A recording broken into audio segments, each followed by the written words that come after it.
Saya justru melihat bahwa kita bergerak ke titik yang paling rendah. Bahwa demokrasi justru mati di tangan presiden yang terpilih melalui instrumen demokrasi, lalu ia membunuh demokrasi. Apa yang ia bunuh dalam demokrasi? Pertama adalah mekanisme check and balances. Ia matikan betul mekanisme itu agar ia bisa berkuasa secara otoriter itu sendiri. Dan juga salah satu teori tentang tumbuhnya demokrasi adalah ketika negara dan masyarakat sipil itu sama-sama kuat.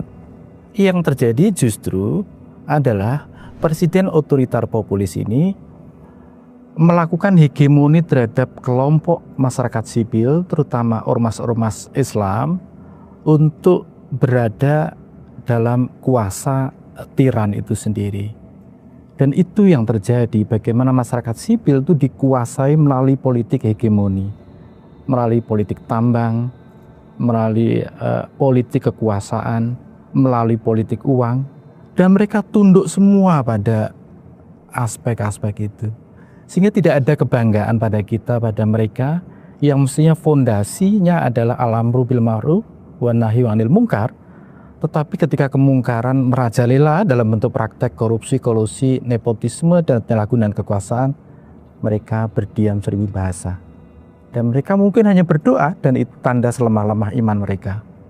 Itu kedua. Yang kedua, bahwa bagaimana demokrasi tidak berkembang karena masyarakat sipil betul-betul dikendalikan melalui politik tiran itu sendiri. Yang ketiga, yang tak kalah pentingnya adalah mekanisme pemilu dan pilkada itu hanya sekedar rute elektoral saja, hanya sekedar jubah, atau dalam nomenklatur politik disebut sebagai veneer, topeng aja, topeng untuk memberikan kesan bahwa demokrasi berlangsung, tapi sebenarnya itu jubah saja untuk bekerjanya otoritarisme melalui intervensi di hampir semua aparatur negara itu sendiri. Dan demokrasi kita, saya kira, justru dirusak oleh perilaku elit yang tidak demokratis. Dan itu kata Bill Liddell. Tetapi perilaku elit yang tidak demokratis ini ternyata memperoleh persetujuan dari publik melalui pemilu, melalui pilkada.